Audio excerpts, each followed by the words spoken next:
All right, ladies and gentlemen, we're hopping into it as we spawn up here in our first semifinals on top of the yellow Zerg player. We haven't seen much of him, but he is a really awesome up-and-coming North American Terran player. Give it up for Game Time.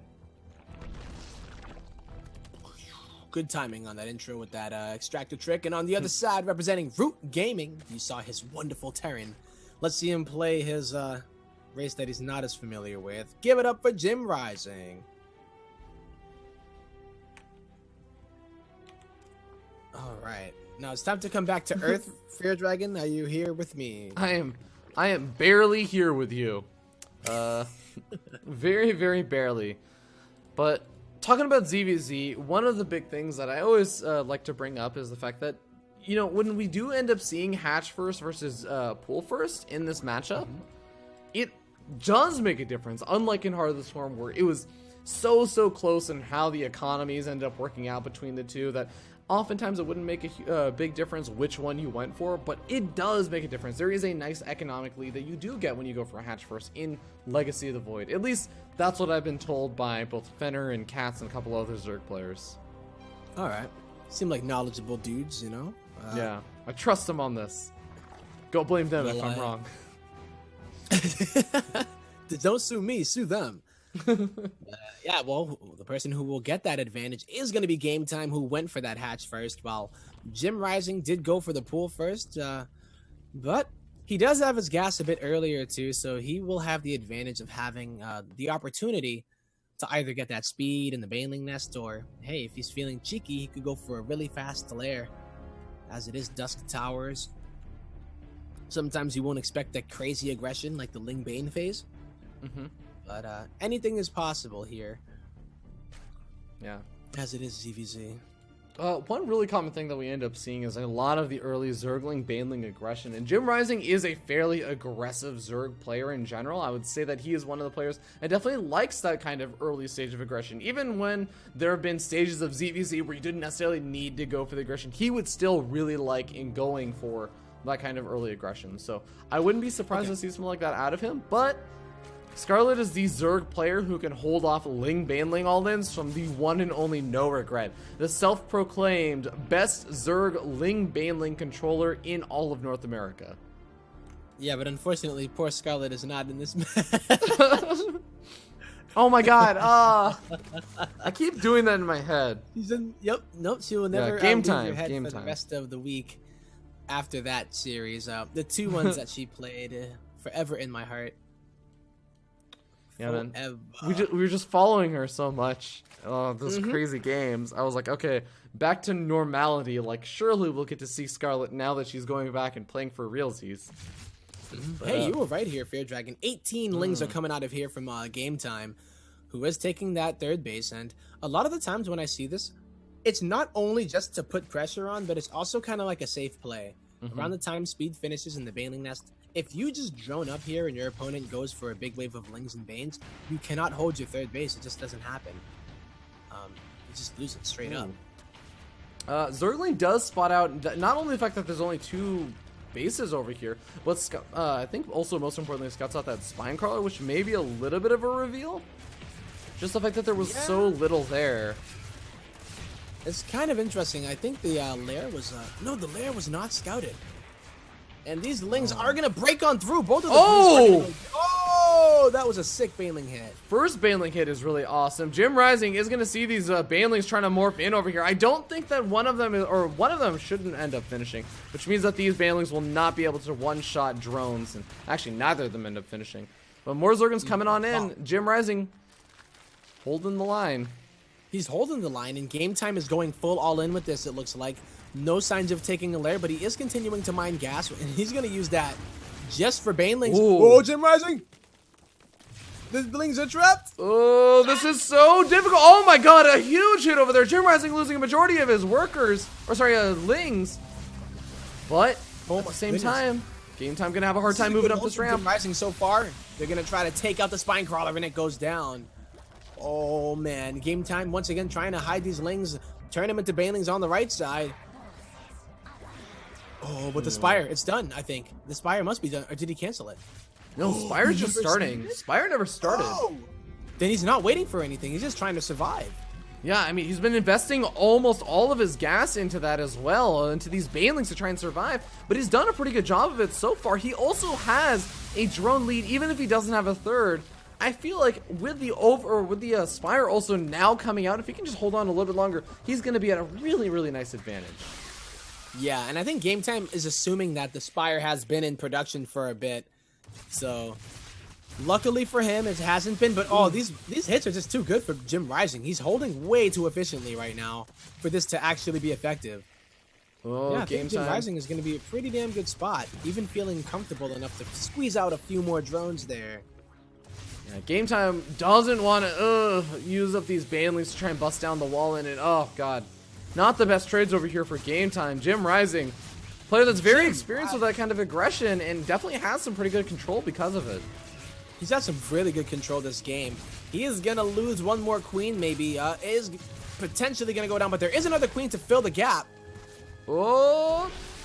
Wow, the dodge, though. That patience. Whoa.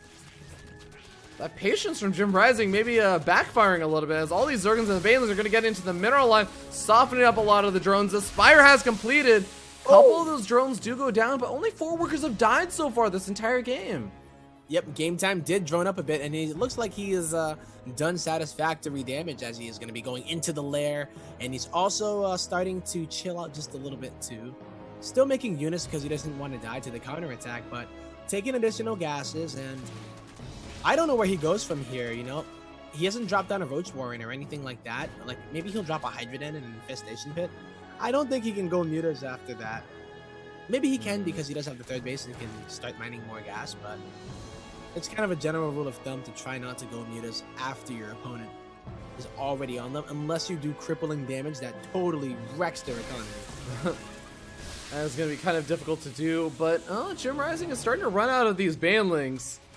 They may no longer be able to continue this aggression, but these Mutalisks going after the Overlords, I'd love to see them just right-click on those banelings, take them out, and just give him a bit more control on the map.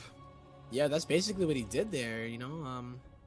And he's going to go ahead and come back with the mutas. I wasn't sure if he was going to try to do some damage with them, but third base under fire. There are no Banes over here.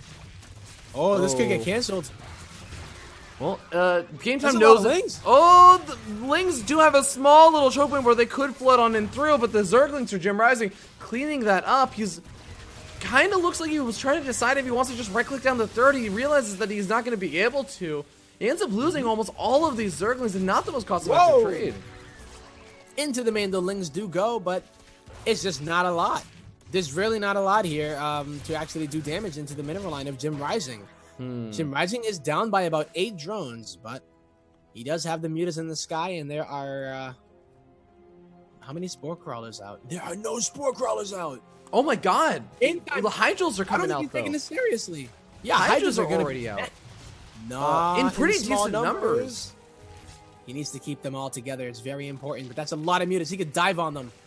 He could just dive on it. That would be very, very risky to do.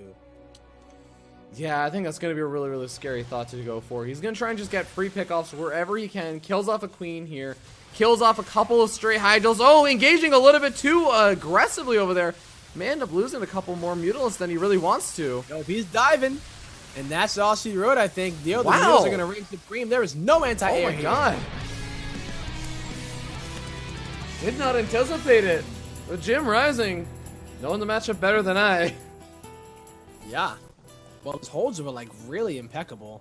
GameTime might have got a bit too trigger happy when it came down to executing the attack. Losing so many Lings to Banelings. Like, there were at least 3 to 4 Baneling hits right in the beginning of that aggression that totally slowed it down. Can't really push the issue when that happens at all, especially on a map like Dusk Towers, where it takes forever to get on the other side. Yeah, it definitely gets pretty difficult to deal with, but we are going to be getting ready to hop into the next game. So make sure to get the invite for it. Usually the NA players are pretty... That's the one thing, like, there have been complaints, I know, on BaseTradeTV about players, like, not always checking in properly and, like, having trouble with the bracket and, like, all kinds of other stuff. But the one thing NA players do is they always make sure the casters are in the the game. That's what I've always experienced, at least. Most of them. Good amount of them, yeah. I think Majority like of them. 1 or 2 people that are like kind of like eager to get oops. going. Yeah, I would say. My bad. Especially like mid-series. My bad. That doesn't happen on purpose sometimes. Yeah. But we're hopping into Lilac Crest for our next map. Go ahead and give the ready. I think so. It's game time. It is Did you ever see almost the movie Showtime? Showtime versus Game Time would be an awesome match. I know. There'd be so many puns. But ladies and gentlemen, you guys are watching the Chairs4Gaming North American Cup number 2. I want to give a shout out to Chairs4Gaming for putting up the money and sponsoring this event. The $100 prize is a really, really awesome thing for the North American scene. We're going to be doing a shout out to Oli Moly for admitting. Shout out to Oli Moly. She's amazing. Oh my god, she's so amazing. Even doing a good job like holding the matches for us, dealing with all the admin stuff so that we don't have to. It's fantastic. But ladies and gentlemen, we're hopping into it. Lilac Crest, we'll see you guys there. Alright, ladies and gentlemen, welcome back. We're hopping into game number 2 of this first semifinals. As we spawn down here in the bottom left-hand corner of the map, a player that has a suspiciously completed pool. We have the yellow Zerg player. Give it up for Game Time. Well then, on the other side, who also has a pool completed, it is our blue Zerg player from Mexico, as well as Root Gaming. It is JimRising. So Now, did both of them This go? could be where the Jimmy Queso comes from, eh? The Jimmy Queso. You know what? That would actually make a lot of sense. Jimmy Queso, good old Jimmy Queso, always going for those This cheesy is safety plays. though. Yeah. Oh. Well, I don't know. Is it safety or is he just pooling them? I feel like he's pooling That's what I'm them. thinking. And I don't mean spawning pooling them. I mean keeping well, them they at did a spawn, hole. and now he's pooling them. So man, Living up to the name. Yeah, if it was for safety, then maybe he would have gone for the Baneling Nest first. I think you are correct.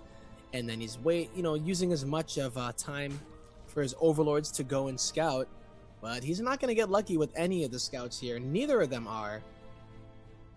Which means that they're both just gonna. Neither one of them is gonna realize that the other one went for this. I think 13-12 play, which means that they're both just gonna make non-stop Zerglings and Banelings. And I kind of wonder, with so many of these Zerglings and Banelings out on the map, is either one of them going to feel comfortable expanding or transitioning?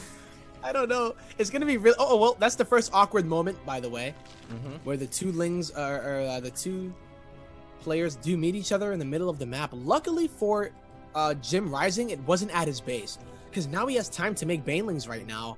Yeah. And we saw Game Time's Baneling control in the last game. It wasn't the greatest, but let's see if he can step it up. Baneling's Can coming we do on it? up the ramp. JimRising loses a decent chunk of Zerglings over there. Good Another start. Baneling doesn't get quite as good of a hit, but oh my god, all these Banelings, these Zerglings are all so close to each other. It's a massacre on both sides, but the drones are going to be going down for JimRising. Yeah, this is very unfortunate for JimRising that it's on his side of the map. You always want it to be on the other side of the map so that you can do the damage and then prepare for the counterattack. Because look at this. Game Time, he can make 2 Banelings at home and continue to put on the pressure if he wants. Like, JimRising has to react to the Lings here. Although he is getting a Spine Crawler so that he doesn't have to as much. But that's 100 minerals that he had to use there, you know? And he isn't taking the most efficient trades. He lost a big chunk of his drones to the 2 Banelings in the beginning. Oh. JimRising, though, got to be very careful. Losing any of these additional Zerglings is really going to be quite painful, as there are only going to be more Zerglings made on both sides. The Spine Crawler definitely going to be helpful, but he is really going to be relying on a money Baneling hit to make this defense happen, I feel. Yeah, and when it gets to this point, it's not really advisable to continue aggression too much more, or too much longer. But Banelings are going to go down 2 for 2. And they're even on drones at the moment. Game Time seems to have a little bit of an edge because of at least what it seemed like. But if you look at the resources lost, Jimmy's actually lost less, even though it seemed like the Baneling hits were really good for Game Time. Yeah, I don't know. That is sort of interesting. Maybe a few more banlings lost on one side or the other. Actually, no, they had almost. Oh, it's the workers that would die. That died. Oh, the worker count. Yeah. Oh, but the yeah. thing was, it was JimRising's workers that were dying. That's why I'm so confused about it. But these are not gonna do it here for Game Time or JimRising. They almost have a even number of banlings lost on both sides. Although I think different numbers of banlings were made since the units lost tab doesn't really count the banlings that were detonated. I really wish they did. That could be. Yeah, that could be it. If you look at the units lost here. Game 5 time. drones, 3 banlings, and 20. Yeah, that's. Oh, Game Time's trying to be sneaky over here. He's trying to do the big banling run by, I think, with a couple of Zerglings in the mix, just to try and catch JimRising off guard. I don't know if it's gonna work though. I don't know. Not the best hit Game over Time there. putting on pressure. If he, these are not great banling hits. Yeah, 1 banling for each Zergling. This is definitely the least ideal situation possible. I love the Zergling split though, but here come the banelings of Game Time. JimRising needs to hold on to this base. It is so important that he does not let Game Time get a base up and then lose his own. Cross positions, he can just drone up, Tempo. wait for the actual attack, and then be able to have a much better economy.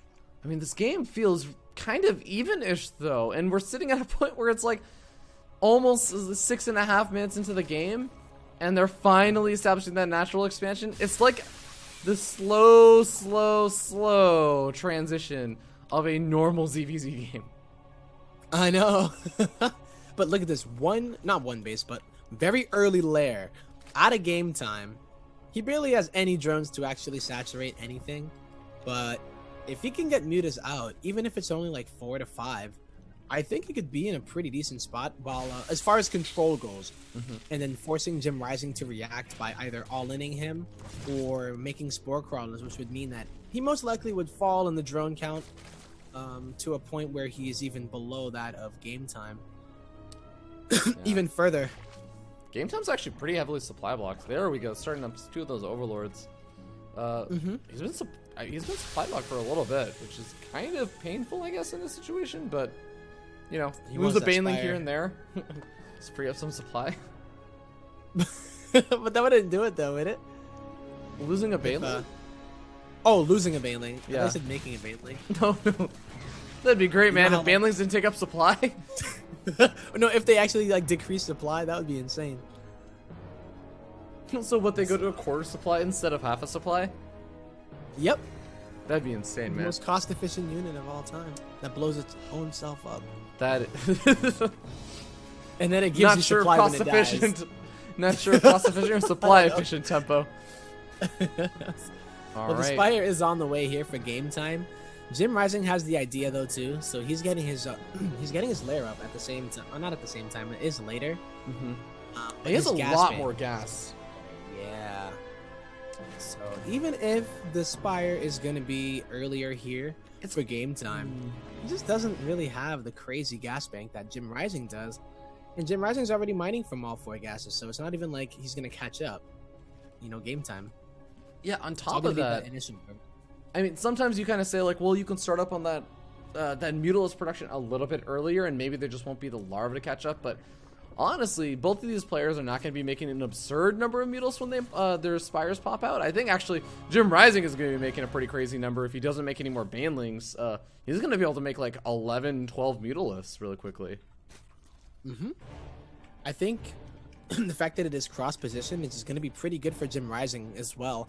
The only thing that I worry about, and he does realize it, it looks like, as he pulls his overlords back, is the fact that he could lose a lot of overlords, and then you can't even make those the mutas. So you get supply blocked, and then you have this huge bank, and it's like, oh my god, really? And then the time, yeah, it can be pretty brutal. But I think JimRising, you know, he's like, okay, I know what you're up to, bro, and he'll play it safe, keeping 1 overlord on the other side, because you know that he's in too deep, Fear Dragon. You know, he ain't never going home. Sucks to be him, and he's a scout essentially. Take one for the team, man. Scouts out the Mutalists and sees how many are going to be popping out. Soon as soon as he actually engages these Mutalists, he's going to realize I have a lot more Mutalists on the way than you do. Right now, It's gonna be a lot. Oh yeah, and you could even bait them in. You know, hide the mutas. let those mutas of Game Time get in, and then all of a sudden pounce right on top of them all, and then he would never get home. JimRising already has more Mutals out on the That's map the right big now. queen. He will already win a fight, I think. Yeah, look at that. The micro of the mutas gonna try to take as many of them down as he can. And yeah, that's actually already a win. You know, you take out like 3 mutas. That's pretty insane. He's already at a really nice lead. It's 14 Mutals 9 to 9 or 8, and he's targeting them down. Oh, this is beautiful. JimRising takes a massive lead, and this could actually just be game ending. This is game ending. The queens don't stand a chance. I don't even think they have enough for a transfused Fear Dragon. That other baby girl only had 48 energy. She's never gonna get to 50. G to the G. JimRising. Taking the 2-0 victory and moving on to that grand finals. Hey, didn't he? Oh, no, that was Chim. Damn. I was like, didn't he make it to the finals last time? I was like, yeah, no. No. I'm actually really happy for JimRising because he's gonna have to face against Jon Snow and lose in a ZvZ. That's very nice for him, because for those who don't know, he has this habit of hitting Jon Snow in a lot of brackets and just losing to him in the first round in a ZvZ. I think he got knocked out of the last Chairs4Gaming in a ZvZ. That he did. You were talking about how he always beat them. Yeah. But all right, ladies and gentlemen, we're going to hop into a short break as we get ready to hop into our second semifinals. That is going to be Bales versus Gamja. It was JimRising Jon Snow, yeah. I don't know why. Cool, okay. And I think, I don't see Bales in the chat right now. So we may be going to a short, like a bit of a longer break, depending on whether or not we can find the players in time. But you guys are watching the Chairs4Gaming NA number 2. I want to give a huge shout out again to Chairs4Gaming. Do check out their website. Use the promo code BaseTradeTV to get $20 off of your DX Racer if you're interested in getting one, as well as free shipping and handling. Offer only applicable to United States and Canada. But ladies and gentlemen, we'll be back in a little bit. Don't go anywhere.